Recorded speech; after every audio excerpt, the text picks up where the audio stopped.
300,000 years ago, Earth was an alien world. It was a planet of ice and fire, of giant beasts and emerging humans, of vast grasslands and endless forests. What would you see if you could walk this ancient Earth? How did the first humans survive in a world dominated by creatures from our nightmares? Journey with me through time to witness the birth of our species and the world that shaped us. If you're using these to fall asleep, that's literally why I make them, so subscribe maybe, and tell me, where are you and what time? I check comments and it's like Berlin at breakfast, Boston at bedtime, all at once. Imagine standing on a high ridge somewhere in what is now Morocco. The air feels different as you take a breath, richer in oxygen than what we know today. The sky above stretches in the same familiar blue, but the landscape before you would be utterly unrecognizable. No cities, no roads, no cultivated fields or power lines, only wilderness extending to every horizon, shaped by nothing but the elements and the creatures that call it home. This is Earth during the Middle Pleistocene, a time when ice sheets advance and retreat across the northern continents in great cycles lasting tens of thousands of years. We find ourselves in a brief warming period where forests and grasslands have reclaimed land from the retreating glaciers.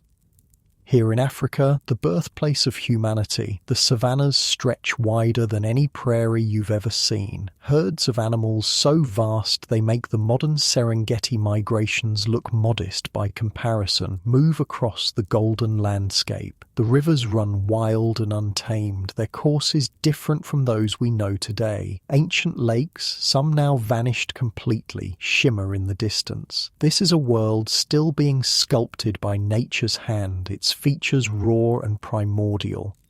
But the true wonder of this ancient Earth lies in its inhabitants. The creatures that roam these lands are giants from our past, colossal beings that would make modern elephants look diminutive in comparison.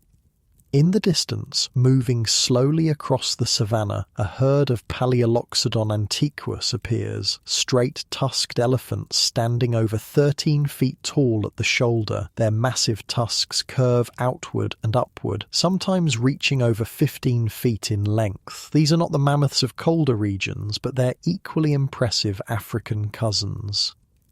Their footfalls make the earth tremble slightly as they move. A family group led by an ancient matriarch, her tusks worn from decades of use, her skin bearing the scars of a long and dangerous life. The younger members follow in her wake, learning the ancient paths to water and food that have been passed down for generations. The straight-tusked elephant was a master of its environment, using those enormous tusks to strip bark from trees, dig for water during dry seasons, and defend against the few predators brave or desperate enough to attack. Their presence shaped the very landscape, creating clearings in forests, maintaining grasslands, and carving paths used by other animals. But Africa holds more than just giants. The waterways are home to ancient hippopotamuses, their behaviour much like their modern descendants, but their size considerably larger. Ancient crocodiles, essentially unchanged for millions of years, patrol the waters with the same patient menace they display today.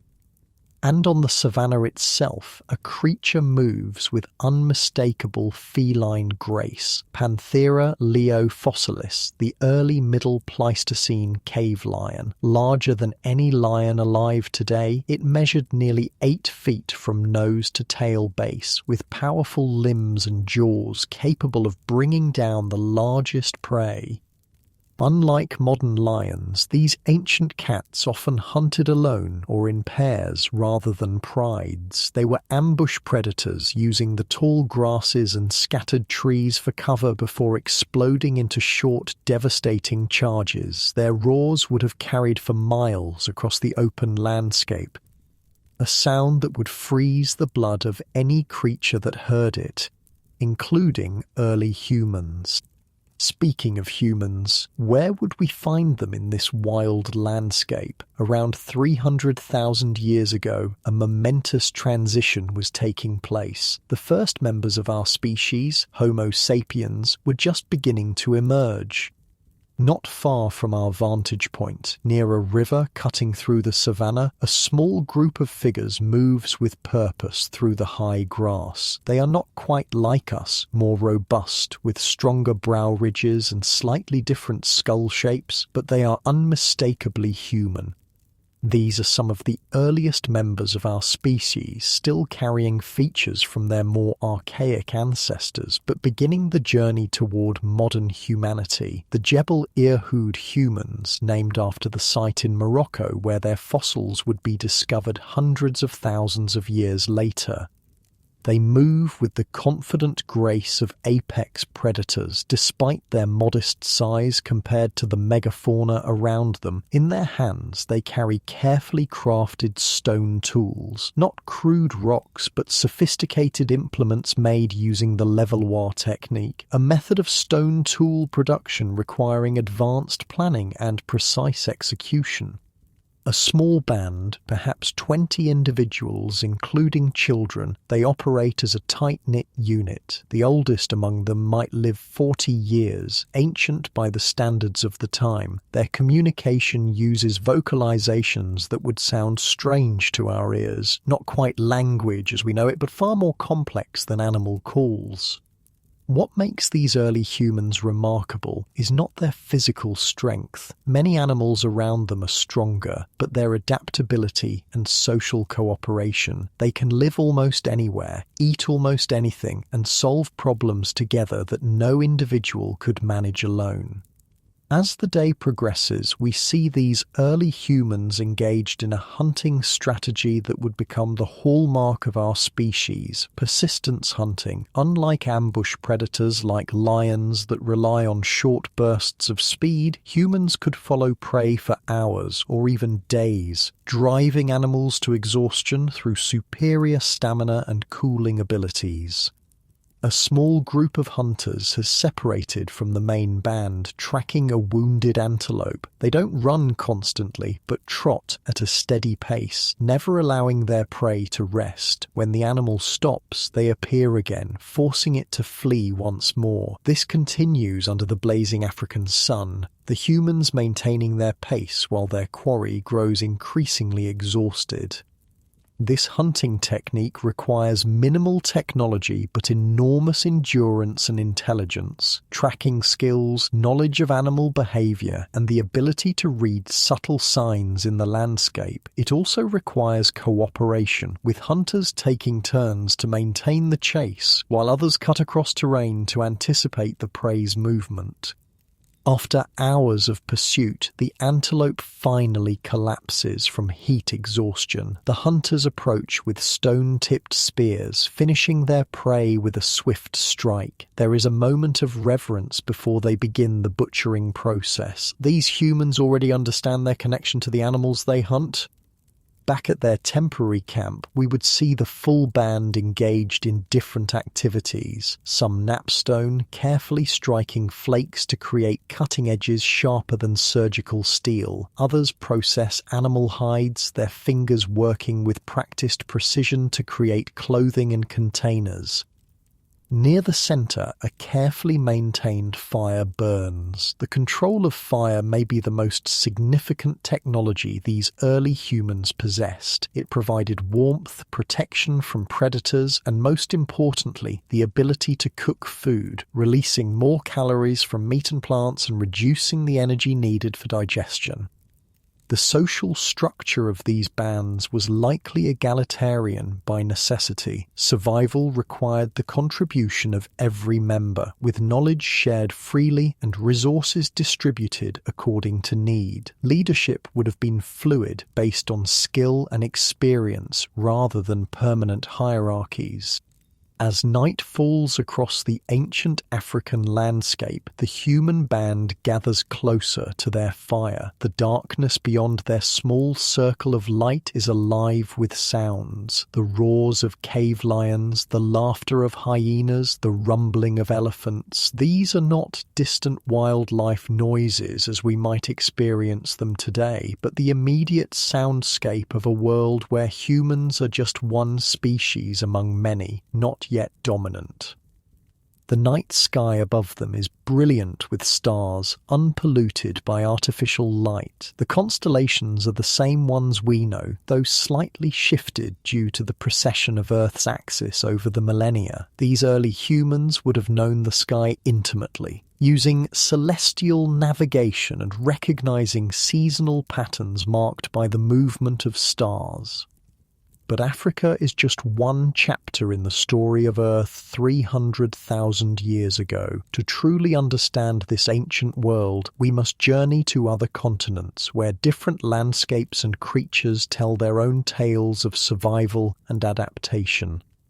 In Europe, the climate tells a different story. Here, the cycles of ice ages have a more dramatic impact, with glaciers advancing and retreating across the northern lands. During this particular time, Europe is experiencing a relatively warm interglacial period, allowing forests to flourish where ice recently dominated. The European landscape is dominated by vast old-growth forests interspersed with open meadows and wetlands. Rivers, swollen with glacial meltwater, carve new courses through the terrain. The Alps and other mountain ranges, recently sculpted by ice, stand jagged against the horizon. Moving through these primeval forests is a creature that seems to belong in legend, Megaloceros giganteus, the giant deer often incorrectly called the Irish elk. Standing over 7 feet tall at the shoulder, its most impressive feature is its enormous antlers spanning up to 12 feet from tip to tip.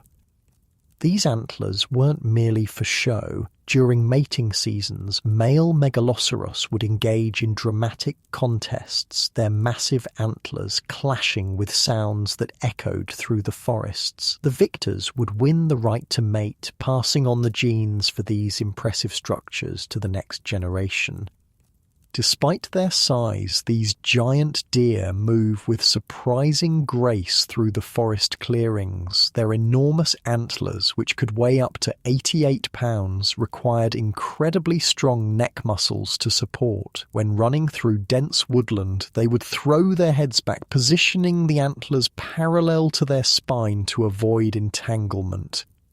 The forests of Europe hold other wonders too. Lumbering through the underbrush comes Stephanorinus kirchbergensis, the Merck's rhinoceros. Unlike the woolly rhinoceros of colder periods, this species had a relatively hairless hide adapted to the warmer interglacial forests. Standing over 6 feet tall at the shoulder and reaching lengths of 10 to 12 feet, Merck's rhinoceros was a browsing specialist, using its prehensile upper lip to grasp branches and strip them of leaves. Its 2 horns, one larger horn on the nose and a smaller horn behind it, served as both defense and tools for moving vegetation.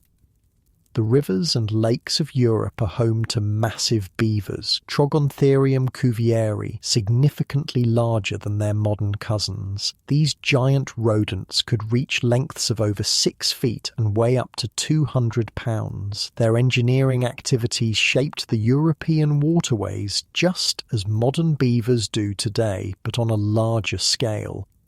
But perhaps the most impressive inhabitant of these European forests was Ursus spelaeus, the cave bear, significantly larger than any modern bear, with males reaching heights of over 11 feet when standing and weighing up to 2,000 pounds. These enormous omnivores dominated the European landscape. Unlike their name suggests, cave bears didn't live in caves. They hibernated in them and occasionally died there, leaving behind the fossils that would later be discovered. Their primary habitat was the forest, where they foraged for vegetation, their diet primarily plant-based despite their fearsome appearance. Occasionally, they might supplement their diet with meat, but analysis of their teeth suggests they were less carnivorous than modern brown bears. This didn't make them any less dangerous, however. Their size and strength made them formidable adversaries for any creature unfortunate enough to threaten them. And what of humans in Europe at this time? Here we would not find Homo sapiens, but rather Homo heidelbergensis, a different human species that would later evolve into Neanderthals. These archaic humans were shorter but significantly more robust than modern humans, with powerful bodies adapted to the colder European climate. We might find them in small bands, similar to their African cousins, but with some notable differences. Their technology included not just stone tools, but also wooden spears hardened in fire. The famous Schöningen spears, dating to around 300,000 years ago, demonstrate their technological prowess. Their hunting techniques showed sophisticated planning and cooperation. Rather than the persistence hunting favoured in the open African savannas, European hominins often employed ambush strategies, using the landscape to their advantage when pursuing prey. The daily life of these European human relatives involved constant adaptation to a more seasonal climate. During summer months, they would range widely, following game and gathering plant foods. As winter approached, they would focus on securing shelter, often using caves augmented with constructed windbreaks. Evidence suggests they controlled fire just as their African contemporaries did, a critical technology in the colder European climate. The warmth of flames would have been essential during winter months, turning otherwise uninhabitable caves into comfortable refuges from the elements. As night falls on ancient Europe, we might witness a small band of Homo heidelbergensis gathered around a fire near the mouth of a limestone cave. Their stockier builds and robust features distinguish them from the African Homo sapiens, an adaptation to the colder climate they inhabit. Outside, the sounds of the European night fill the darkness, the hooting of owls unchanged by the passage of time, the distant roars of cave lions, the crashing sounds of Megaloceros moving through underbrush. The human relatives sit close to their fire, its light reflecting on the cave walls in humanity's first unwitting experiment with art. Tomorrow we will continue our journey across this ancient earth, exploring the vast grasslands of Asia, the unique island continent of Australia, and the emerging landscapes of the Americas. Each region tells a different story of life 300,000 years ago, when our world was younger and wilder, and humanity was just beginning to find its place among the giants of prehistory. As dawn breaks over the ancient world, we shift our gaze eastward to the vast expanses of Asia. 300,000 years ago, this immense continent presented some of the most dramatic landscapes on Earth, from the towering Himalayas, already the planet's highest mountain range, to the expansive steppes stretching from Eastern Europe to Mongolia. The Asian steppes were the stage for one of the most impressive wildlife spectacles in Earth's history. Here, grasslands extended to the horizon, creating what scientists would later call the mammoth steppe, the largest biome of its time, covering territory from Spain to Canada across the northern hemisphere. Unlike the scattered herds of modern African savannas, these grasslands supported massive concentrated herds of large herbivores. The biomass of animals per square mile would have dwarfed anything in the modern world, even the most productive African game reserves. Moving across these seemingly endless plains come creatures that embody the Ice Age in our imagination. The the woolly mammoth, Mammothus primigenius, is immediately recognizable with its distinctive curved tusks and long, shaggy coat. Standing up to 11 feet tall at the shoulder, these magnificent beasts traveled in matriarchal family groups just as modern elephants do. Their thick coats, consisting of an outer layer of long guard hairs and a dense undercoat of fine wool, allowed them to thrive in temperatures that would kill most modern mammals. Specialized blood vessels in their ears minimized heat loss, while their small ears and short tails reduced the surface area exposed to the cold. The iconic curved tusks of the woolly mammoth weren't just for show or fighting. These versatile tools, sometimes reaching lengths of 15 feet, served multiple purposes, clearing snow to reach vegetation beneath, stripping bark from trees, and defending against predators. Accompanying the mammoths across the steppes were woolly rhinoceroses, their bodies covered in thick, shaggy fur. Unlike any rhinoceros alive today, their most distinctive feature was the massive forward-pointing horn on their nose, which could reach lengths of over 3 feet. A second, smaller horn sat behind it, giving these beasts formidable weapons against any would-be predator. The woolly rhinoceros used these impressive horns not just for defense, but also to sweep away snow to uncover vegetation beneath, a critical adaptation in their harsh environment. Their wide lips gathered grasses efficiently, while their specialized teeth could process tough, fibrous plants that other herbivores couldn't digest. Sharing the steppe with these woolly giants were herds of bison, their massive shoulders humped with muscle and their horns spanning up to 6 feet from tip to tip. These were not the American bison we know today, but their larger ancestor, Bison priscus, the steppe bison. Their immense horns curved outward and then upward, creating a formidable defense against predators. Equally impressive were the wild horses galloping across the plains in herds numbering in the hundreds. These were not the domesticated horses of today, but wild Przewalski's horses, the only truly wild horse species to survive into modern times. 300,000 years ago, they existed in far greater numbers, their dun-coloured coats blending with the golden grasses of the steppe. Among the most striking inhabitants of the Asian steppes were the saiga antelope, with their distinctive bulbous noses that warmed cold air before it reached their lungs. These creatures, still barely hanging on in small numbers today, once numbered in the millions across the mammoth steppe, moving in vast herds that could darken the horizon.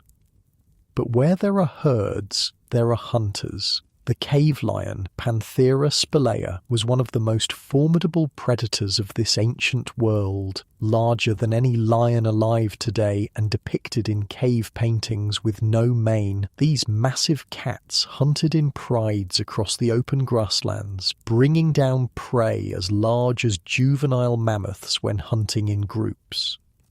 The cold steppes of Asia were also home to the largest canid that ever lived, the dire wolf, Canis dirus. Unlike the mythical version portrayed in fantasy, the real dire wolf was a formidable pack hunter specialized in bringing down the mega herbivores of the Ice Age. Standing about 6 feet long and weighing up to 150 pounds, they were significantly larger than any modern wolf. But perhaps the most terrifying predator of the Eurasian steppe was Homotherium, the scimitar cat. Unlike its cousin, the saber-toothed cat, Homotherium had shorter, broader serrated canines and longer front legs than rear ones, giving it a sloping appearance. These adaptations made it a specialized hunter, capable of bringing down large prey and quickly processing the carcass with its specialized teeth. In the shadows of the steppes lurked another formidable hunter, the cave hyena Crocuta spelaea. Larger and more robust than modern spotted hyenas, these social predators lived in clans dominated by females. Their incredibly powerful jaws could crack open the bones of mammoth and rhinoceros, extracting nutritious marrow that other predators couldn't access. And what of humans in this harsh landscape? Here, the human presence was more limited but still notable. Small bands of Denisovans, a recently discovered human species named after the Siberian cave where their fossils were found, moved through the valleys and foothills of Central Asia. We know remarkably little about the Denisovans compared to other human species, with only a few fossil fragments discovered, but genetic evidence tells us they were adapted to high-altitude environments and cold climates. Modern Tibetans inherited genes for high-altitude adaptation from Denisovan ancestors, allowing them to live comfortably at elevations where most humans struggle. The daily life of Denisovans likely involved hunting the diverse animals of the Asian mountains and valleys, gathering plant foods during the brief summer months, and developing technologies to survive the harsh winters. Evidence suggests they had mastered fire, created sophisticated tools, and even crafted jewellery. A chlorite bracelet found in Denisova Cave shows remarkable craftsmanship for its age. Their material culture likely included tailored clothing made from animal hides, essential for surviving in the cold environments they inhabited. Unlike their relatives in Africa, these humans would have needed substantial shelter and reliable fire-making skills to endure the harsh continental winters. As we move southward through Asia, the environment transforms. The cold steppes give way to the monsoon-fed forests and river valleys of what is now India and Southeast Asia. Here, the wildlife takes on a different character, with creatures adapted to warmer, more humid conditions. The dominant herbivores in these southern forests were not mammoths but stegodon, a genus of elephant relatives with distinctive ridge-like teeth that gave them their name. These forest-dwelling proboscideans browsed on the abundant vegetation, their shorter tusks better suited to navigating through dense woodland than the curved tusks of their steppe-dwelling cousins. Rivers and wetlands across southern Asia were home to water buffalo far larger than their modern descendants. Bubalus paleocaribou, the giant water buffalo, could weigh up to 3,000 pounds, with horn spans reaching 8 feet across. These massive bovids would have been formidable opponents for any predator, their horns capable of disemboweling even the largest cats. Speaking of cats, the forests of southern Asia were the domain of one of the most impressive felids in Earth's history, Panthera tigris, the tiger, already established as a species but existing in greater numbers and more extensive territory than today. These solitary hunters patrolled enormous territories, their striped coats providing perfect camouflage in the dappled light of the forest. But even tigers would have been wary of the largest predator in these forests, Gigantopithecus blacki, a massive ape standing up to 10 feet tall when upright. These enormous primates, related to modern orangutans, were primarily herbivores despite their intimidating size.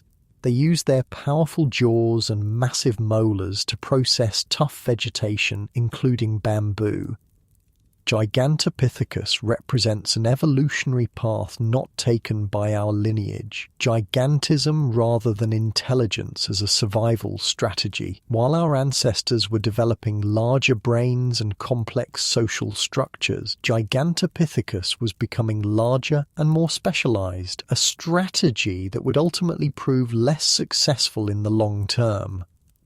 Human presence in Southeast Asia 300,000 years ago remains somewhat mysterious. Evidence suggests that Homo erectus, an earlier human species, had inhabited the region for over 1 million years. By this time, they may have been in the process of being replaced by or evolving into other hominin species.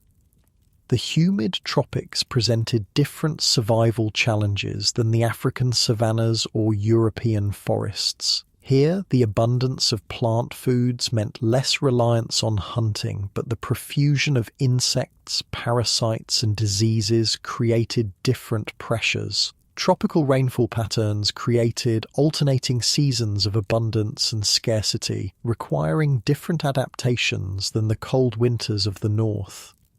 As we continue our journey through this ancient Earth, we turn to a landmass completely isolated from the rest, Australia. 300,000 years ago, Australia had already been separated from other continents for tens of millions of years, allowing evolution to take a completely different path.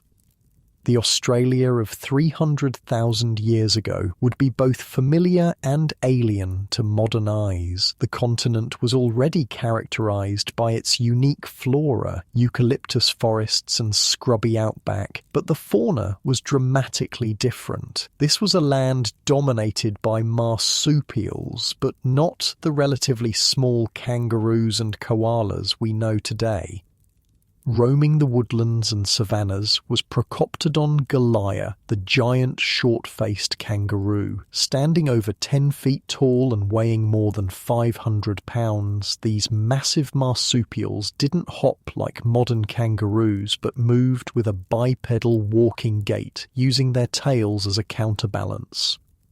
Their hands were adapted for pulling down branches to feed, with 2 elongated fingers forming a hook-like structure. Their faces were short and broad, with eyes positioned for binocular vision, adaptations for browsing on vegetation rather than grazing on grasses like many modern kangaroos. Even more impressive was Diprotodon, the largest marsupial that ever lived, similar in size to a rhinoceros, weighing up to 2 tons and measuring 10 feet from nose to tail. These massive herbivores browsed on the tough vegetation of the Australian interior. Despite their intimidating size, they were gentle giants, using their peg-like front teeth to crop vegetation. The apex predator of this strange continent was Thylacoleo carnifex, the marsupial lion. Unlike true lions, this unique predator was a marsupial with specialized shearing teeth instead of the canines typical of placental carnivores. About the size of a modern lioness but more heavily built, Thylacoleo had the strongest bite force relative to its size of any known mammalian predator. Most unusually, Thylacoleo possessed a pseudo-thumb, a modified wrist bone that functioned as an opposable digit, allowing it to grasp prey with incredible strength. This feature, combined with retractable claws on its front paws, made it a formidable ambush predator despite its relatively modest size compared to the giant herbivores it hunted. The waterways of ancient Australia were home to even stranger creatures. Megalania, a monitor lizard reaching lengths of over 20 feet, was the largest terrestrial lizard known to have existed. These enormous reptiles hunted Diprotodon and other large marsupials, their venomous bite delivering toxins that would cause rapid blood loss and shock. Even more terrifying were the enormous crocodilians that patrolled both fresh and salt water. Quincana, a terrestrial crocodile adapted for running down prey on land, and Palimnarchus, a massive broad-snouted freshwater species, were just 2 of the crocodilian species that made the waterways of ancient Australia perilous. Perhaps strangest of all was Dromornis statoni, the Sturton's thunderbird, a flightless bird standing over 10 feet tall and weighing up to half a ton. Unlike modern flightless birds, which tend to be omnivores or herbivores, some evidence suggests Dromornis may have been carnivorous, using its massive beak to tear apart prey or carcasses.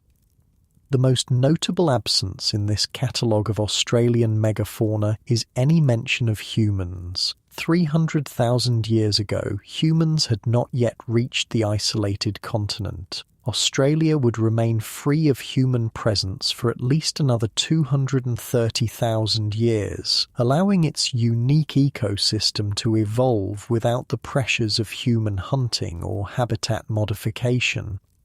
This absence of humans makes ancient Australia a fascinating counterfactual, a glimpse of how megafauna might have continued to evolve without human influence. The eventual arrival of humans in Australia around 70,000 years ago would coincide with the extinction of much of this megafauna, a pattern repeated across the globe as humans expanded their range.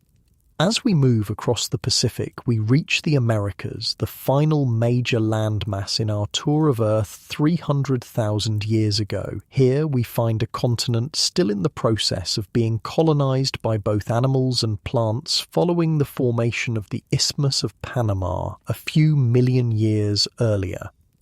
The Great American Interchange, the movement of species between North and South America after these long-separated continents were connected, was still ongoing. South American animals like giant ground sloths and armadillos were moving north, while North American species like cats, canids, and elephants were moving south. The grasslands of North America supported a diverse community of mega-herbivores. Mammoths and mastodons, different branches of the elephant family, browsed and grazed across the landscape. Mammoths preferred open grasslands, while mastodons were forest-dwelling browsers. Their teeth adapted for processing tough, woody vegetation. Alongside these proboscideans roamed herds of horses and camels, families that had actually evolved in North America before spreading to other continents. The American horse, Equus scotti, was similar to modern horses but more heavily built, while the American camel, Camelops, was taller and more slender than modern camels, adapted for life on open plains rather than deserts. One of the most impressive herbivores of North America was bison latifrons, the long-horned bison, much larger than modern bison, with horn spans reaching up to 7 feet from tip to tip. These massive grazers moved in herds across the prairies, their combined weight and hooves shaping the landscape just as their smaller descendants would continue to do. The largest terrestrial mammalian carnivore ever to live in North America stalked these plains. Arctodus simus, the giant short-faced bear, standing over 11 feet tall when upright and weighing up to 2,000 pounds, this enormous omnivore was built for covering long distances on the open plains, with longer legs relative to body size than modern bears. Unlike the ambush hunting style of big cats, Arctodus likely used its incredible speed and stamina to chase down prey, or more commonly, to scavenge by driving other predators from their kills. Its size and intimidating presence would have made it the undisputed king of North American carnivores. Sharing the landscape with the short-faced bear were American lions, Panthera atrox, larger than modern African lions and possibly related to the Eurasian cave lion. These powerful predators hunted in prides across the grasslands, bringing down bison, horses, and even young mammoths when hunting in groups. The dire wolf, already encountered in Asia, was also present in North America, working in coordinated packs to hunt prey that no individual could bring down alone. Their robust skulls and powerful jaws were adaptations for both hunting large prey and processing carcasses, cracking bones that other predators couldn't access. South America had an even more exotic collection of creatures, many with no close modern relatives. Toxodon, a hippo-sized herbivore with rodent-like continuously growing front teeth, browsed along waterways. Despite its resemblance to a hippo crossed with a rhinoceros. Toxodon was neither. It belonged to an order of mammals called notungulates, unique to South America. Even stranger was Macrauchenia, a camel-like creature with a proboscis similar to a short elephant trunk. Standing about 10 feet long and 6 feet tall at the shoulder, these bizarre ungulates moved in herds across the pampas, using their flexible trunks to grasp vegetation. The apex predators of South America included Smilodon populator, the largest of the saber-toothed cats. With canine teeth reaching 8 inches in length, these ambush predators had the most specialized killing bite of any mammalian carnivore. Their powerful forelimbs allowed them to grapple with large prey, immobilizing them before delivering a precise killing bite to the throat or abdomen. Another unique South American predator was Thylacosmilus, often called the marsupial saber-tooth. Despite its superficial resemblance to Smilodon, Thylacosmilus was a marsupial, not a placental mammal, representing one of the most striking examples of convergent evolution, where unrelated species evolve similar traits in response to similar environmental pressures. As in Australia, the Americas of 300,000 years ago were devoid of human presence. The continents would remain free of hominins until much later, when fully modern Homo sapiens would cross from Asia into North America, perhaps as recently as 16,000 years ago. The absence of humans in the Americas and Australia during this period provides a fascinating contrast to Africa, Europe, and Asia, where multiple human species were already shaping their environments through hunting, fire use, and other technologies. These isolated continents represent the last great wildernesses untouched by human influence. As night falls once more on this ancient earth, we pause to consider the vastness and diversity of the world 300,000 years ago, a planet of giants and strange beasts, of landscapes both familiar and alien, of emerging intelligence in the form of early humans just beginning to master their environment. The stars wheeling overhead are the same ones we see today, but the creatures watching them are largely gone, vanished into extinction as the Earth continued its endless cycles of change. Tomorrow, we will explore more deeply the lives of our early human ancestors on this ancient Earth, examining how they survived among the megafauna and began the long journey that would eventually lead to our modern world. Dawn breaks once more on our journey through ancient Earth, illuminating landscapes both familiar and strange. Having surveyed the megafauna ruling each continent, we now turn our attention to the most consequential species emerging during this pivotal time: early humans and their closest relatives. 300,000 years ago marks a critical transition in human evolution. This is not a time of a single human species, but rather a period when several different types of humans coexisted, each adapted to different environments and following distinct evolutionary paths. To truly understand these early humans, we must look beyond their physical differences and examine how they lived, their technologies, social structures, and daily challenges. For in these behaviours, not in their bones alone, lies the story of how our species would eventually come to dominate the planet. Let us return to Africa, the cradle of humanity, where the earliest members of our own species, Homo sapiens, were just emerging. At Jebel Irhoud in Morocco, early members of our species had skulls with faces remarkably like our own, though their brains were shaped differently. Longer and lower, rather than the rounded, globular shape of modern humans.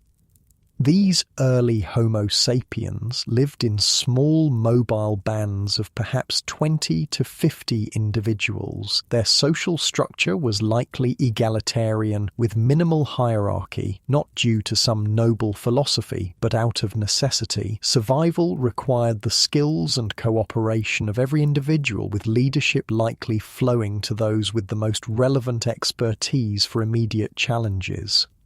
Family bonds formed the foundation of these groups, though the concept of family would have differed from our modern notion. Children were likely raised communally to some degree, with multiple adults sharing responsibilities for care and teaching. This arrangement provided greater security for the young and allowed mothers to contribute to hunting and gathering more quickly after birth. Daily life for these early humans revolved around the constant search for food. Their diet was remarkably diverse compared to other animals. They were true omnivores, capable of processing almost anything edible in their environment. This dietary flexibility was perhaps their greatest adaptive advantage, allowing them to survive in environments where more specialized feeders would starve. Plant foods formed the foundation of their diet. Fruits, nuts, tubers, and greens gathered primarily by women, children, and older individuals. This plant-based nutrition was supplemented by protein from hunting, primarily conducted by younger adults of both sexes, though likely with some gender specialization based on physical capabilities and childcare responsibilities. The hunting strategies of early Homo sapiens demonstrated their growing cognitive abilities. Rather than relying solely on physical strength or speed, they employed their understanding of animal behavior and topography to gain advantages. They knew which watering holes animals would visit during drought, which migration routes herds would follow, and how to use terrain to trap or channel prey.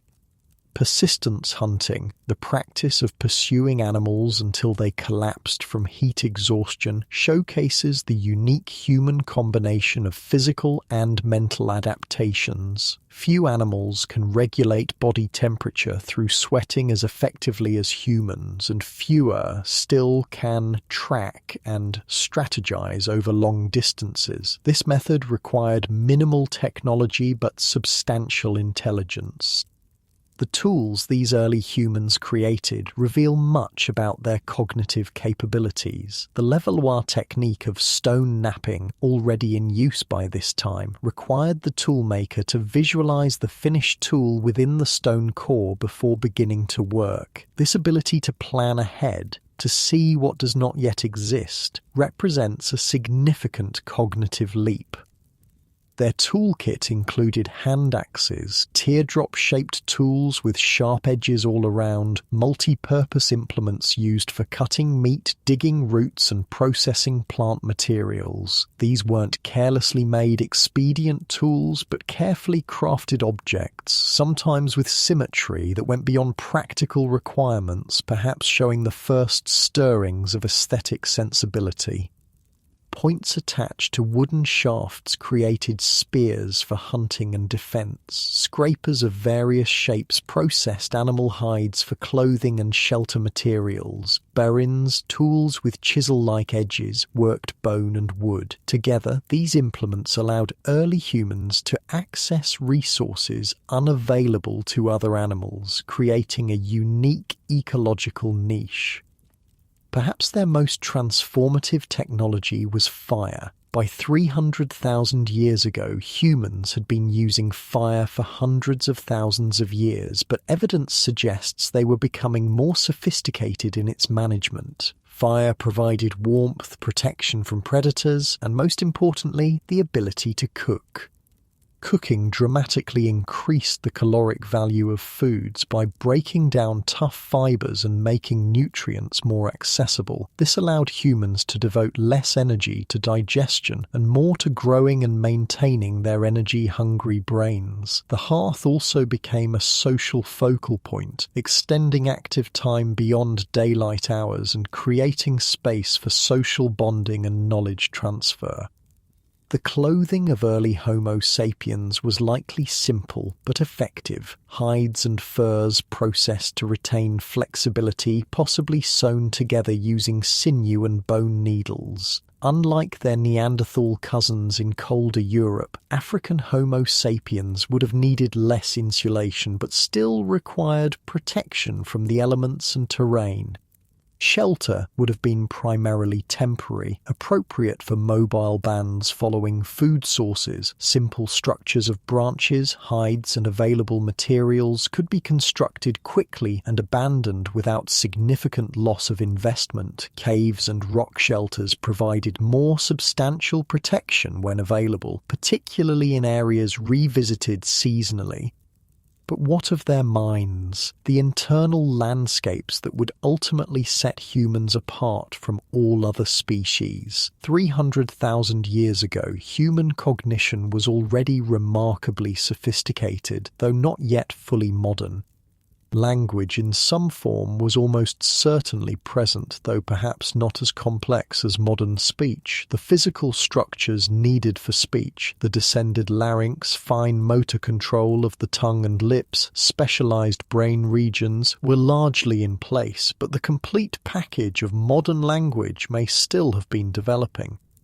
Their communication likely included a combination of vocalizations, gestures, and facial expressions, conveying not just immediate needs but abstract concepts like time, intention, and causality. This ability to share information about things not immediately present, what linguists call displacement, represents a cognitive milestone that greatly enhanced their ability to cooperate and plan.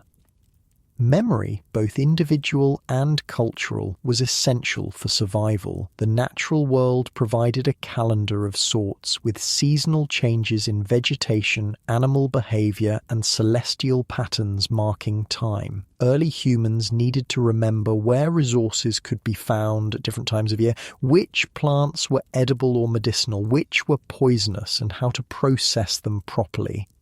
Knowledge was likely passed through observation, imitation, and direct instruction, creating cultural traditions that could outlive any individual. This cultural transmission, the ability to build on previous generations' discoveries, allowed human knowledge and technology to accumulate in ways impossible for other species. Early humans possessed a form of theory of mind, the ability to understand that others have thoughts, feelings, and intentions different from one's own. This cognitive skill is fundamental to complex social interaction, allowing for cooperation, deception, teaching, and empathy. It enables humans to predict others' actions, form alliances, and navigate social hierarchies. At 300,000 years ago, we likely wouldn't find evidence of complex symbolic behavior like cave painting or figurine carving. Those would come later, but the foundations were being laid in minds capable of abstract thought, planning, innovation, and social cooperation far beyond other species. Moving north to Europe and Western Asia, we find a different human species, Homo heidelbergensis, the likely ancestor of Neanderthals. These humans were shorter but more robustly built than their African cousins, with larger brow ridges, wider noses, and stronger limbs, adaptations for the colder, more seasonal European climate. The daily lives of these European humans differed from their African relatives in ways driven by their environment. The more pronounced seasons of Europe required greater planning and food storage strategies. During summer abundance, they would accumulate surplus through hunting and gathering, preserving meat and plant foods to help survive winter scarcity. Their clothing needed to provide more insulation than that of African humans. Evidence suggests they were skilled leather workers, creating fitted garments that preserved body heat while allowing freedom of movement. Footwear, too, would have been essential in colder climates, especially during winter months. European humans demonstrated sophisticated hunting strategies, often targeting the largest prey available: straight-tusked elephants, rhinoceroses, and giant deer. The famous wooden spears discovered at Schöningen in Germany date to approximately 300,000 years ago, providing direct evidence of their hunting technology. These were not crude implements, but carefully crafted weapons with the weight and balance optimized for both thrusting and throwing. The labor invested in their creation and the skill required for their use suggests a deep understanding of both their prey and the principles of weaponry, knowledge accumulated over generations and refined through experience.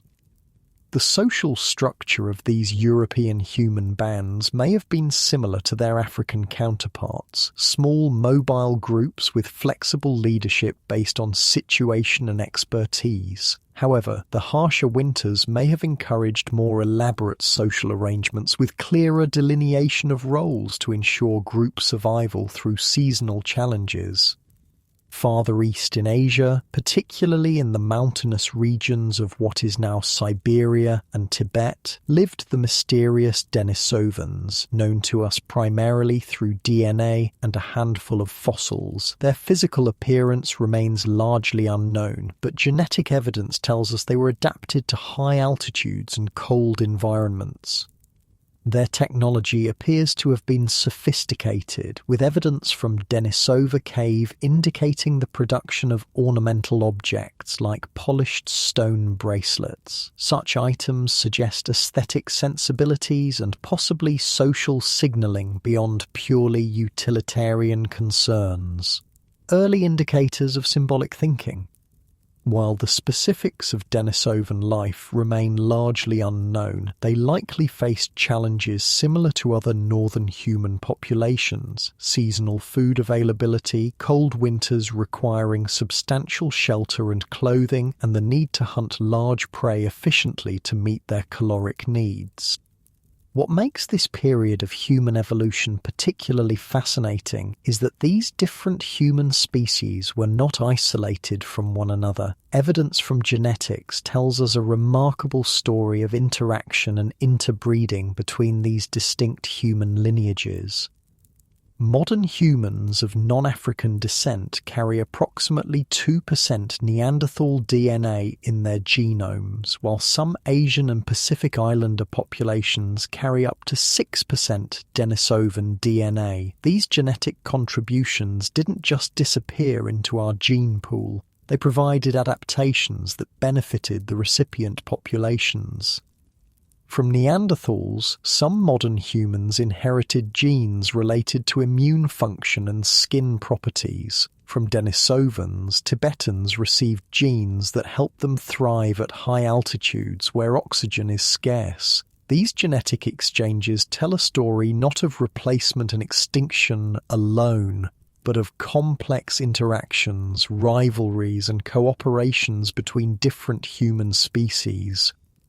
This raises fascinating questions about how these different humans perceived one another when they met. Did they recognize each other as similar beings despite physical differences? Did they communicate, trade, fight, or mate? The genetic evidence confirms interbreeding occurred, but the social context of these encounters remains a mystery we can only speculate about.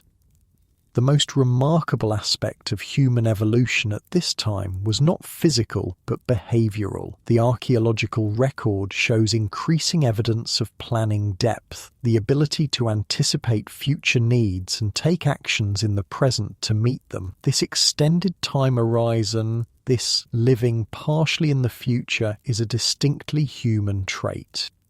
We see it in the transport of high-quality stone materials over long distances, sometimes hundreds of miles from their source. We see it in seasonal site use, with humans returning to the same locations at appropriate times of year. We see it in the caching of tools for future use and the preservation of food for leaner seasons.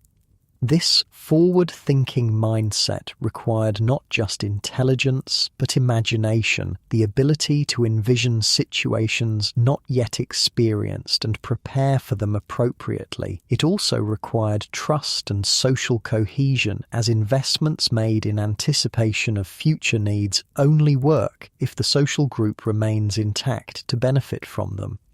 By 300,000 years ago, humans had spread across Africa, Europe, and much of Asia, adapting to environments ranging from tropical rainforests to near-Arctic conditions. This adaptability itself is remarkable. Most animal species are confined to particular ecological niches, but humans had become ecological generalists capable of thriving almost anywhere through technological and social adaptation rather than biological specialization.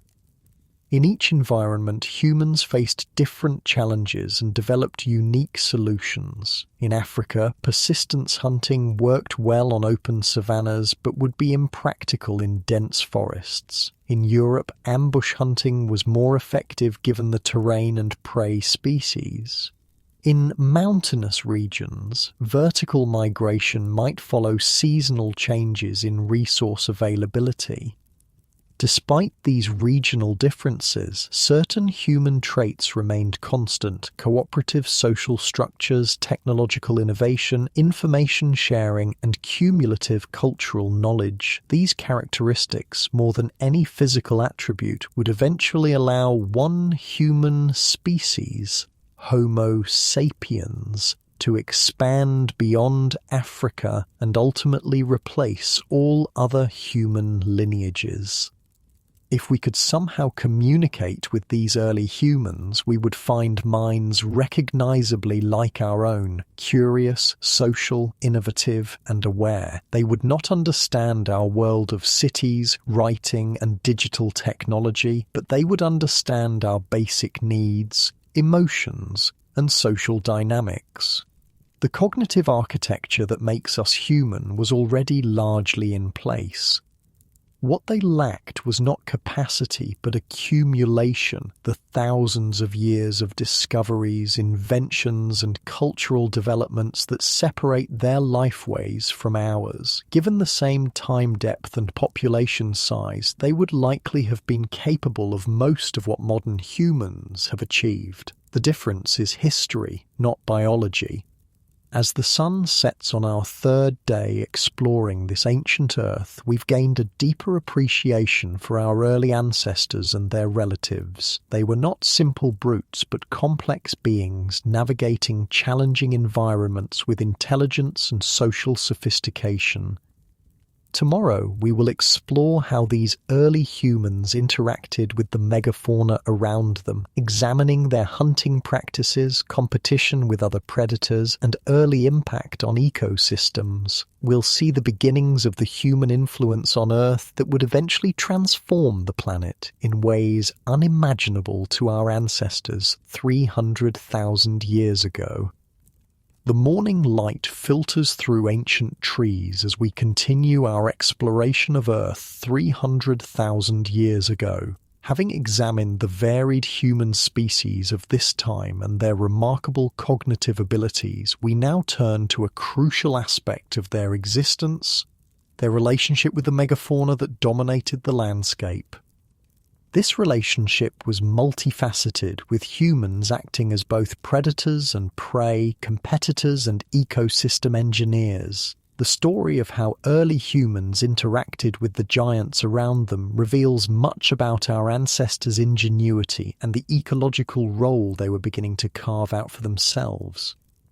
Let us first consider humans as hunters. Despite their relatively modest size and strength compared to the megafauna around them, early humans were already formidable predators due to their intelligence, cooperation, and technological prowess. Their hunting strategies varied dramatically by region, prey type, and human species, a flexibility that foreshadowed our eventual global dominance. In Africa, where Homo sapiens was emerging, the hunting techniques were diverse and sophisticated. On open savannas, persistence hunting remained effective for medium-sized prey like antelopes and zebras. This method exploited the superior human cooling system, sweating through numerous skin glands rather than panting like most mammals, allowing humans to pursue prey during the hottest part of the day until the animals collapsed from heat exhaustion. For larger prey like buffalo or juvenile elephants, a different approach was required. Here, we would see coordinated group ambush tactics with band members strategically positioned near watering holes or along game trails. Using the landscape to their advantage, they might drive animals into natural bottlenecks or towards hunters waiting in concealment. The weapons employed were deceptively simple, but used with remarkable skill. Wooden spears, some hardened in fire, others tipped with stone points, could be thrust directly into prey at close range or thrown from a distance. The specific design of these spears, weight distribution, balance point, tip shape, showed a sophisticated understanding of physics and animal anatomy. Stone-tipped projectiles were aimed at vital areas, the neck, under the foreleg toward the heart, or the soft belly where the hide was thinnest. This targeted approach required intimate knowledge of animal anatomy and behavior, knowledge accumulated over generations and taught to each new cohort of hunters. In Europe, Homo heidelbergensis faced different challenges. The denser forests and more varied terrain made persistence hunting less practical, while the larger size of many prey animals, straight-tusked elephants, rhinos and giant deer, demanded different techniques. Archaeological evidence from sites like Schöningen in Germany reveals that these early Europeans were adept at ambush hunting, often targeting large herbivores near lakes or swamps where the animal's mobility would be compromised. The famous wooden spears found at this site, crafted from spruce and resembling modern javelins, show sophisticated design principles including a forward weight balance optimized for throwing. Evidence from multiple European sites indicates coordinated hunting of even the largest prey. Marks on elephant bones suggesting butchery with stone tools tell us that these humans successfully hunted animals many times their own size, a feat only possible through advanced planning and group cooperation. In the colder environments of northern Europe and Asia, hunting strategies had to account for the extreme seasonality. During summer months when game was abundant, humans would hunt intensively, not just for immediate consumption, but to create stockpiles of preserved meat and fat to sustain them through winter scarcity. Techniques for preserving meat included drying in the sun or over smoke fires, an early form of smoking that both preserved the meat and enhanced its flavor. In colder regions, meat could be frozen in natural ice or snow deposits, creating nature's freezers that would keep provisions edible for months. What made human hunting particularly effective was not superior physical attributes, but cognitive advantages. Humans could communicate complex plans, coordinate their actions over long distances, anticipate animal behavior, and adapt their strategies when circumstances changed. These mental capabilities, more than any weapon, made them dangerous predators. We can imagine a hunting party 300,000 years ago planning their approach. Using sign language and hushed vocalizations, the lead hunters would indicate the direction of prey, assign positions, and coordinate timing. Each hunter understood not just their own role, but the overall strategy, allowing the group to function as a coordinated unit rather than individuals.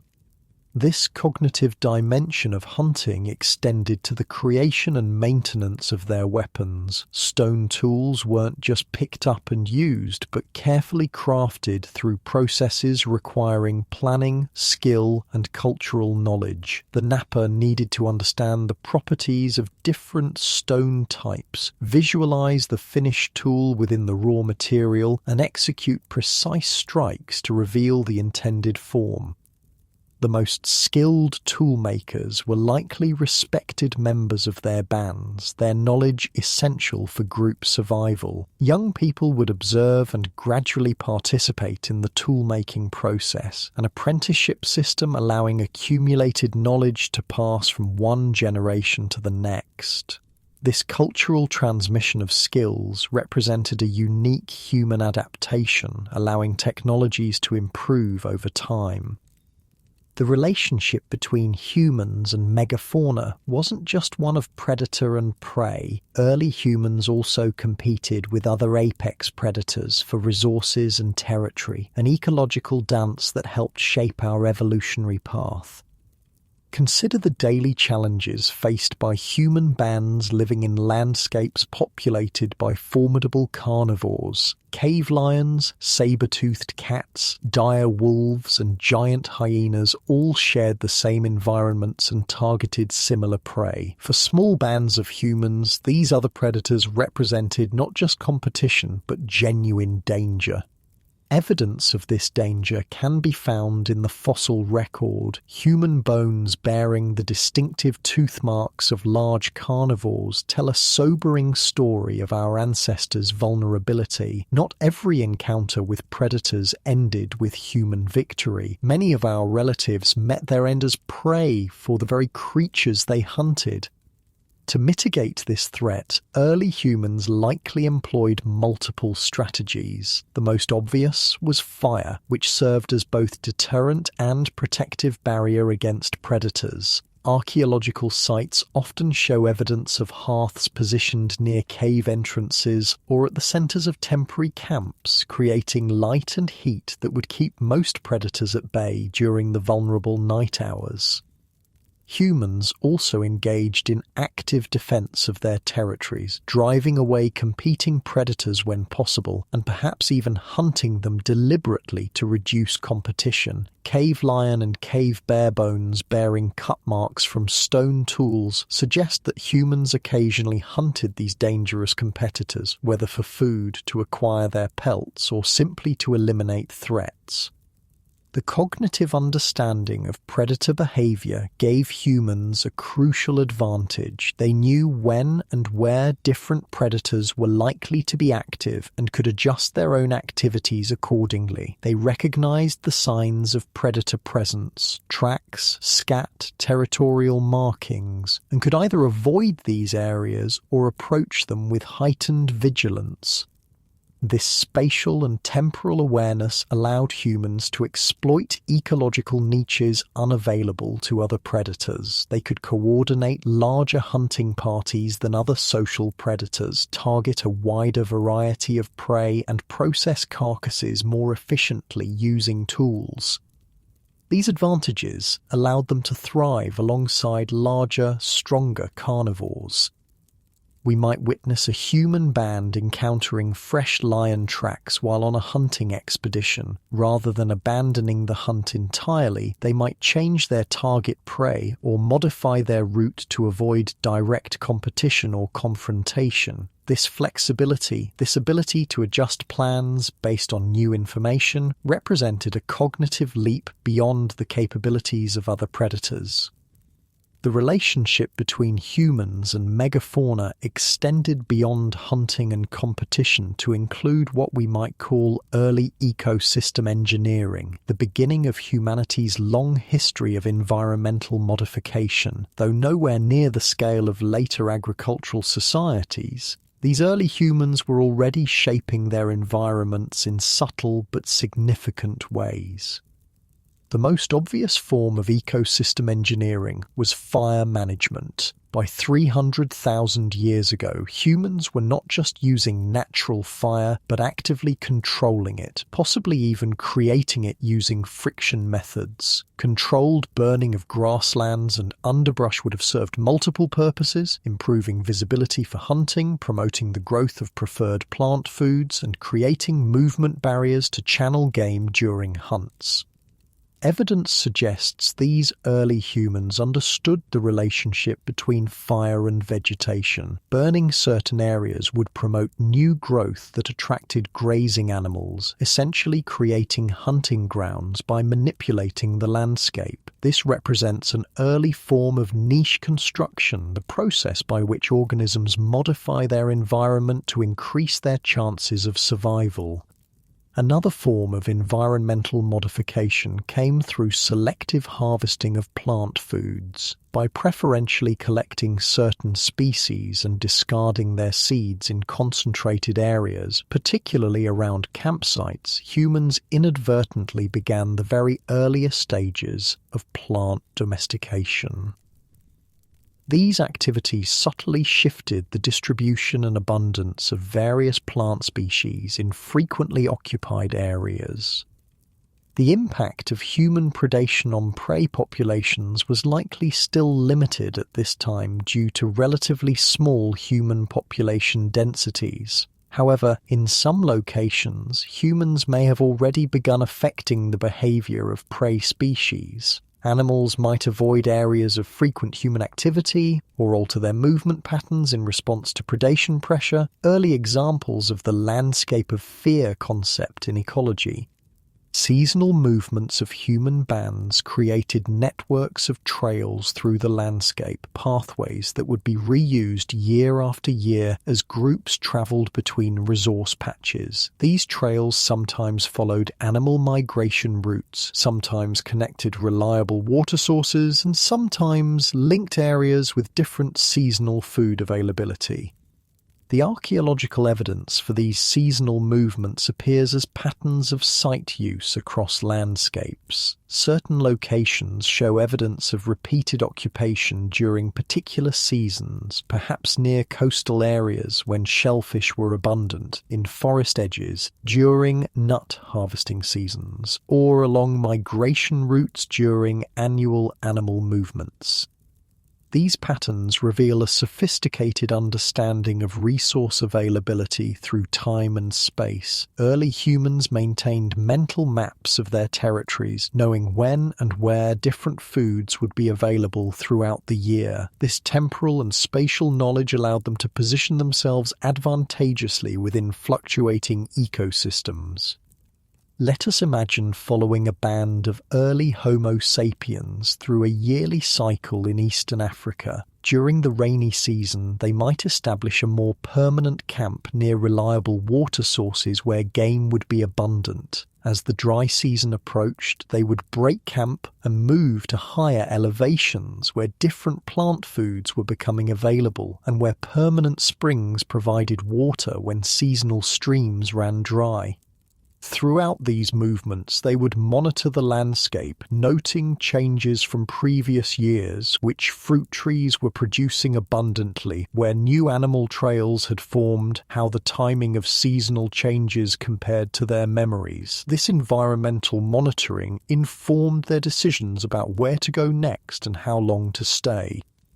The social dimension of these movements was equally complex. Different bands likely had recognized territories or ranges with customs governing access to resources. Archaeological evidence suggests some resources, particularly high-quality stone for tool-making, were transported over surprisingly long distances, indicating either long-range foraging expeditions or trade networks between different groups.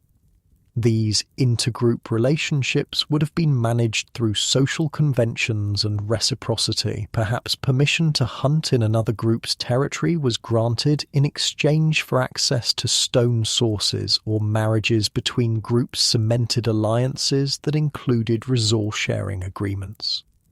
These social solutions to ecological challenges represent another uniquely human adaptation. The cognitive demands of this lifestyle were substantial. Early humans needed to track seasonal changes, remember locations of resources, maintain social relationships with other groups, plan movements in advance, and adjust those plans when conditions changed. This cognitive flexibility, this ability to solve novel problems through innovation and cooperation would become the hallmark of human adaptation. Evidence of these capabilities can be found in the archaeological record through the distribution of materials and technologies across landscapes. Stone tools made from distinctive materials appearing many miles from their source indicate either trade networks or long-distance movement.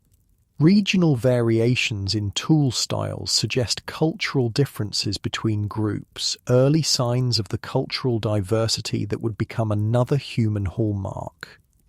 The tools themselves tell stories of innovation and adaptation. Different human species developed tool traditions suited to their environments and needs. Levallois technique flakes with sharp edges in Africa, heavy bifaces for woodworking in Europe, specialized hide processing tools in colder regions where protective clothing was essential for survival. These technological adaptations allowed humans to occupy niches unavailable to other species. In the coldest regions of Europe and Asia, specialized technologies for producing insulated clothing and shelters allowed humans to survive winters that would be fatal to most tropical primates. In arid regions, water-finding and water-carrying technologies expanded the habitable range beyond what would otherwise be possible. The cumulative effect of these adaptations, cognitive, technological, and social, was the beginning of humanity's unique ecological position. Unlike most species that adapt to their environment primarily through biological evolution over many generations, humans were increasingly adapting through cultural means within much shorter timeframes. This cultural evolution, operating alongside but much faster than biological evolution, allowed human populations to respond quickly to environmental challenges. A new hunting technique could spread through a population in a single generation. A useful technological innovation could be adopted and refined within years rather than millennia. As the sun sets on our fourth day exploring ancient Earth, we reflect on the emerging ecological role of early humans. They were not yet the dominant force they would become, but the foundations were being laid. Their relationship with the megafauna around them as hunters, competitors, and environmental engineers foreshadowed the profound planetary changes our species would eventually initiate. Tomorrow we will explore the inner lives of these early humans, their possible spiritual beliefs, their art and self-expression, and the roots of symbolic thinking that would eventually blossom into the rich cultural tapestry of modern humanity. We'll contemplate what it might have been like to experience the world through their eyes, with minds recognizably like our own but embedded in a vastly different reality. Morning breaks on our final day exploring Earth 300,000 years ago. Having examined the physical world of megafauna and the ecological relationships of early humans, we now venture into perhaps the most fascinating territory of all, the inner lives of our ancestors and their relatives. What was it like to be human in this ancient world? What did they think, feel, believe, and dream? This inner landscape is more challenging to explore than the physical one. Bones and stone tools preserve in the archaeological record, but thoughts and beliefs rarely leave direct material traces, yet through careful examination of what evidence does exist, combined with our understanding of human cognition and modern hunter-gatherer societies, we can make informed speculations about the mental and spiritual lives of these early humans.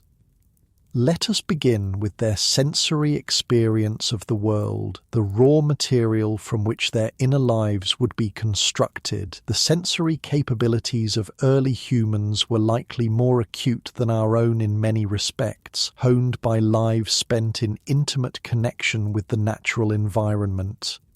Hearing would have been essential for both hunting and safety. Early humans needed to detect the subtle sounds of prey moving through vegetation, distinguish between the calls of different animals, and identify potential threats from the acoustic landscape around them. Without the constant background noise of modern civilization, they would have inhabited a world rich with meaningful sounds, the rustle of leaves indicating wind direction, the distant rumble of thunder foretelling weather changes, the alarm calls of birds signaling predator movements. Their visual acuity, particularly for detecting movement and pattern recognition, would have been exceptional by modern standards. Survival depended on noticing subtle visual cues, disturbed vegetation indicating animal passage, distant dust clouds suggesting herd movements, or the barely perceptible shape of a camouflaged predator. These skills were developed through necessity and constant practice from earliest childhood. Their sense of smell, while not as acute as specialized scent hunters like wolves, would still far exceed what most modern humans experience. They could detect water sources, identify different animal species by scent, and recognize the subtle changes in plant aromatics that indicated ripeness or toxicity. The olfactory world of early humans was rich with information critical for survival. Touch provided constant feedback about their environment and the tools they created. The tactile sensitivity required to knap stone tools effectively, feeling the right angles, applying precise pressure, represents a specialized form of touch intelligence. Their bare feet, tough but sensitive, read the ground beneath them like a continuous tactile map, informing balance and movement without conscious thought. Taste served as both pleasure and protection. The ability to distinguish between subtle flavor profiles helped identify nutritious foods and avoid toxic ones. Bitter compounds often signal plant toxins, and the human aversion to bitterness likely evolved as a protective mechanism. Yet, early humans also learned to process otherwise toxic plants to make them edible, suggesting they had already developed cultural techniques to expand their food options beyond instinctive preferences. These heightened senses created a world experience vastly different from our modern one. Every day was an immersive sensory journey through landscapes alive with meaningful information, not just seen but felt, heard, smelled, and tasted. This sensory richness formed the foundation of their consciousness, their understanding of themselves as beings embedded within a responsive environment.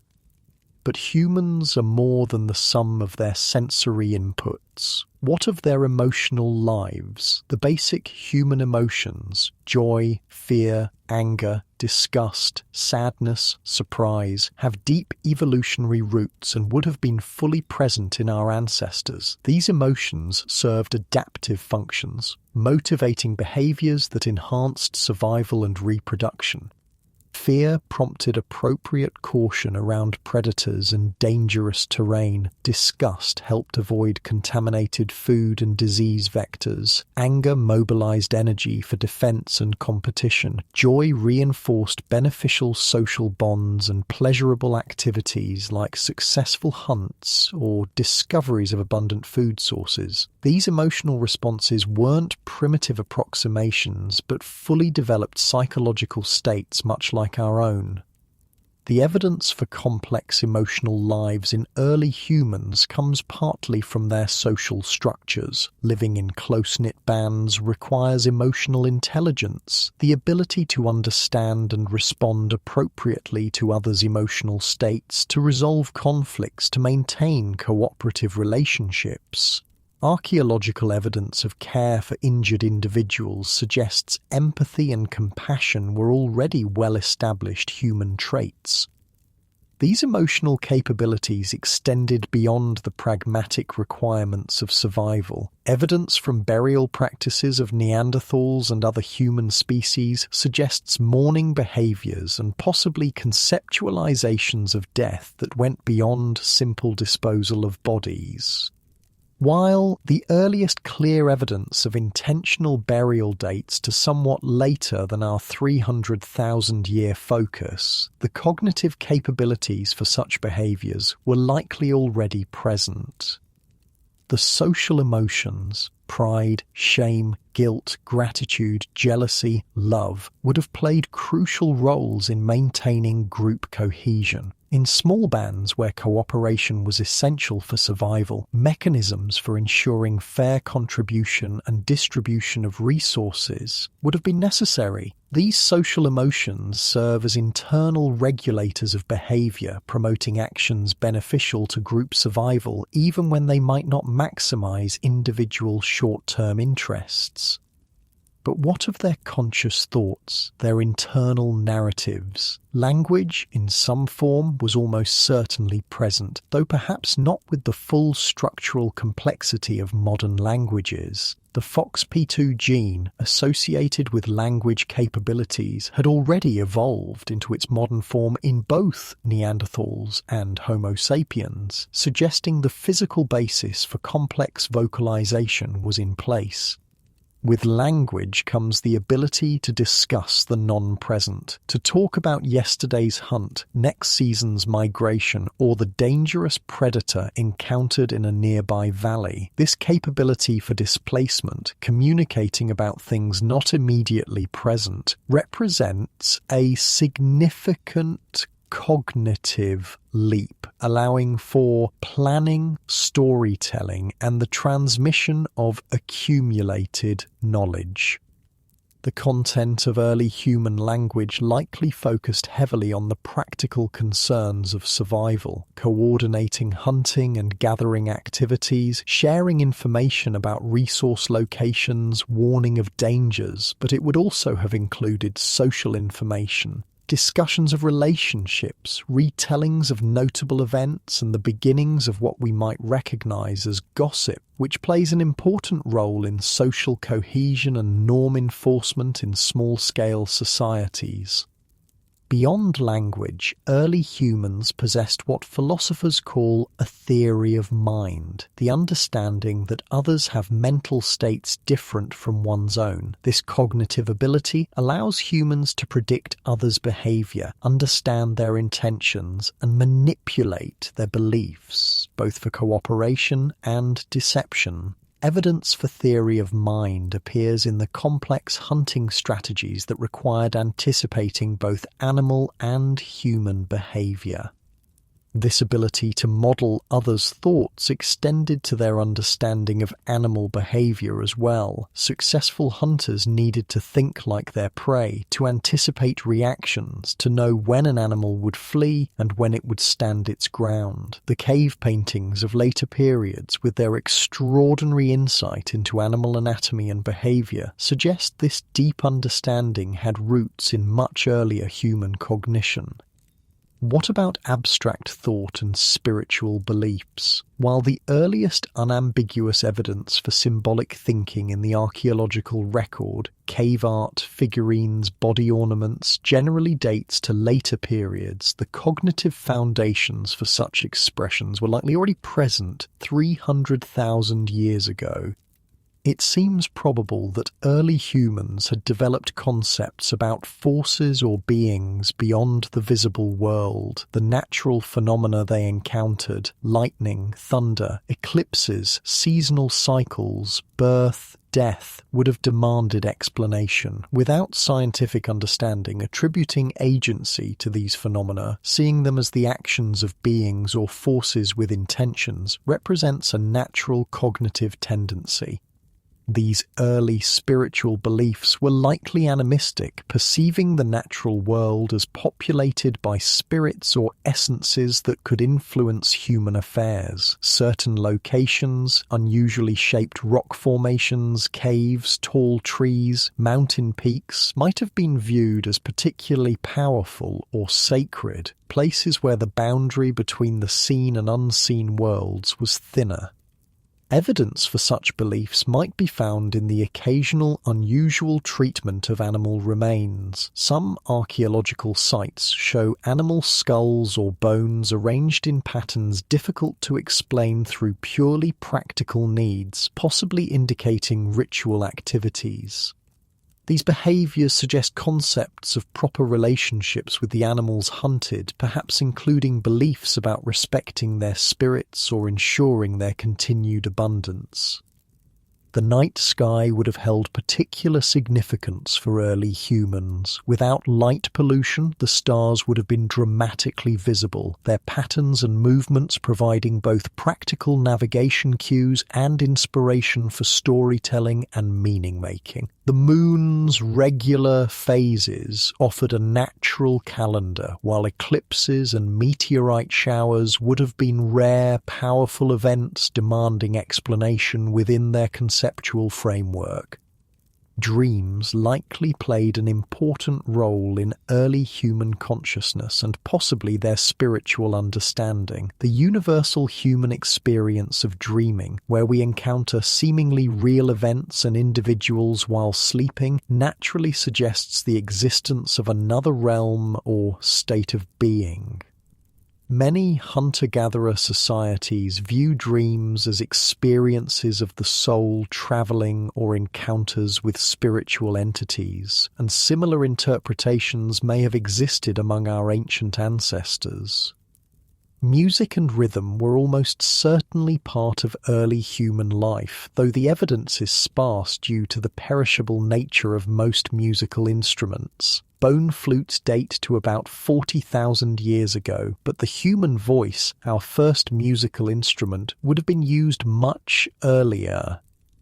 Percussion using hands, sticks, or stones requires no specialized tools and leaves no archaeological trace, yet forms the foundation of human musical expression across cultures. The purpose of early music likely combined social bonding, emotional expression, and possibly communication with the spirit world. Rhythmic music facilitates synchronized group movement, creating feelings of unity and shared purpose. Combined with dance, another behavior that leaves no direct archaeological evidence but is universal in human cultures, music would have created powerful experiences of community cohesion. Art in forms recognizable to us may not yet have emerged 300,000 years ago, but aesthetic sensibility was likely present. The symmetry of well-made stone tools sometimes exceeds practical requirements, suggesting appreciation for form beyond function. Unusually coloured or shaped natural objects, feathers, shells, interesting stones, might have been collected and appreciated, the beginnings of human aesthetic engagement with the world. The seeds of narrative and mythology were likely present in early human thought. The human brain seems naturally structured to organize experience into narrative form, finding patterns and causal relationships even where none may exist. This narrative tendency, combined with language capabilities and the need to transmit cultural knowledge, would have fostered the development of stories, explanations of natural phenomena, accounts of notable events, or lessons about proper behaviour. These stories, told around fires as darkness filled the world beyond their circle of light, would serve multiple functions. They entertained, educated, preserved history, explained the unexplainable, and reinforced group identity. They created a shared mental world, a collective understanding that bound individuals together in ways beyond immediate practical concerns. The social lives of early humans were complex and nuanced, with evidence suggesting they cared for individuals who could no longer contribute directly to group survival. Fossil remains show healed injuries that would have required extended care from others, indicating social bonds that transcended immediate utility. This capacity for altruism and compassion speaks to a rich emotional and social life, not merely calculated cooperation for mutual benefit. Family relationships formed the core of these social groups, though the concept of family likely differed from modern nuclear families. Children were probably raised with input from multiple adults, creating complex webs of obligation and attachment. These extended care networks would have benefited child development while distributing the energetic costs of parenting across the group. These social structures required sophisticated internal tracking of relationships, who was related to whom, who owed what to whom, who could be trusted in which circumstances. This social intelligence represents another form of cognitive complexity, not immediately apparent in the archaeological record, but essential for the functioning of human groups. The cumulative effect of these cognitive, emotional, and social capabilities was a mental world far richer than we might assume from the material simplicity of early human technology. These were not simple creatures with rudimentary thoughts, but fully modern minds, operating with different information and cultural frameworks than our own. If we could somehow transport ourselves into the consciousness of a human from 300,000 years ago, we would find much that was recognizable: curiosity about the world, emotional attachments to others, anxiety about dangers, pleasure in beauty, and wonder at the mysteries of existence. We would also find significant differences, a sensory acuity we have largely lost, a mental map populated with practical knowledge of plants and animals rather than abstract information, and a sense of immediate embeddedness in the natural world rarely experienced in modern life. As we conclude our journey through Earth 300,000 years ago, we return to our starting point with new perspective. The world of megafauna and early humans was not merely a primitive precursor to our own, but a complete reality with its own integrity and complexity. The humans who inhabited that world were not failed versions of ourselves, but successful adaptations to their circumstances, possessing capabilities both similar to and different from our own. Their legacy lives on not just in our genes, but in our minds, in the emotions that motivate us, the social bonds that sustain us, the cognitive tools we use to understand our world, and perhaps even in the dreams and spiritual yearnings that have characterized human experience throughout recorded history. When we look up at the stars, when we feel moved by music, when we care for those who cannot care for themselves, we echo behaviors that emerged in the deep time of human evolution.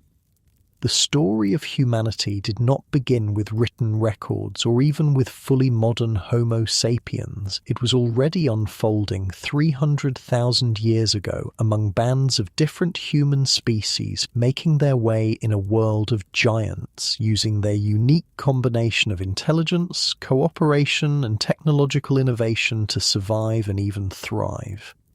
Their world is lost to us, except through the patient work of archaeology and paleontology, but their legacy continues in each of us, the inheritors of their remarkable journey. As the sun sets on ancient Earth one final time in our imagination, we might picture a small band of early humans gathering around their fire. Tomorrow they will hunt, gather, make tools, care for children, laugh, argue, wonder, and dream, continuing the human story that stretches from their time to ours in an unbroken chain of generations. Their world was different from ours in countless ways, but in the most fundamental aspects of being human, they were us, and we are them, wayfarers on the same long journey through time.